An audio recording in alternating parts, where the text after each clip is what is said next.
I'm Hilary Heidi, a producer at BioWare. Let's take a closer look at the Mage build we featured at the recent State of Play. If you haven't yet, check out our other progression videos for a deeper intro to the gameplay systems. I call this build the Dragon Killer because my gear and skills have been optimized to take on a powerful boss, this Ice Dragon. As a mage, I can switch between two weapon sets, a staff for ranged attacks, or an elemental orb and dagger for close quarters combat.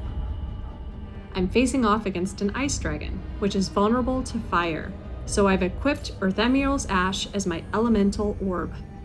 It reduces enemy damage, makes burning last longer and do more damage, and increases the cap on burning stacks. My dagger, Thorn of Misfortune, gives me access to the physical damage type and synergizes with my affliction-based build, increasing the damage of arcane bombs, which I build up with repeated orb attacks. I've further powered up my afflictions by equipping this death mask, which will give me a nice damage boost. You'll notice my armor set looks a bit different than the icon. That's because I'm making use of the game's transmog system to set my appearance to this Tevinter Mage robe I purchased in Docktown.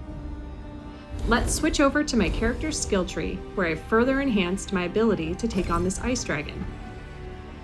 Elemental Catalyst gives my abilities plus 15% bonus damage. In this case, fire damage, since both my staff and orb are fire-based. Inner Focus generates 25% extra mana from successful light attacks, and that number is doubled against enemies suffering from an affliction, like burning.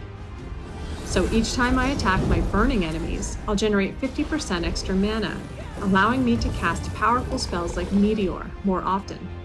Let's take a look at some additional skills I've unlocked by choosing a specialization for my rook, in this case Spellblade, which blends magic and melee.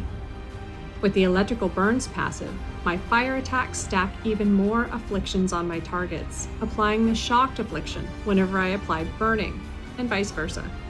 And finally, my Spellblade ultimate ability, Thunderous End, unleashes a massive amount of damage, shocking enemies in a wide radius, perfect against a large target like a dragon. Let's return to our battle with the Ice Dragon to talk about synergies and combos. Here I've got the dragon staggered. This is my opportunity to deal as much damage as possible while it's down. Detonations are a great way to do this.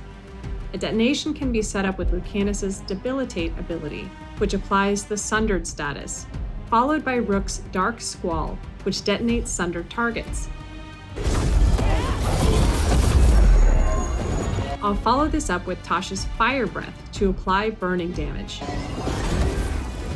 Normally I'd have to wait for my companions to cool down before I could use their abilities for another combo, but I've got a secret weapon up my sleeve.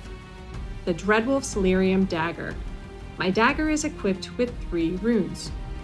I'll toggle to the Regroup rune and activate it, instantly refreshing my companion cooldowns. With my companion's full suite of abilities available, let's finish this thing.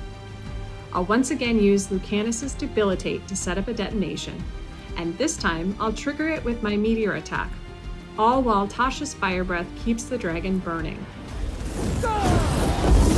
And I'll finish the job with my powerful ultimate ability, Thunderous End.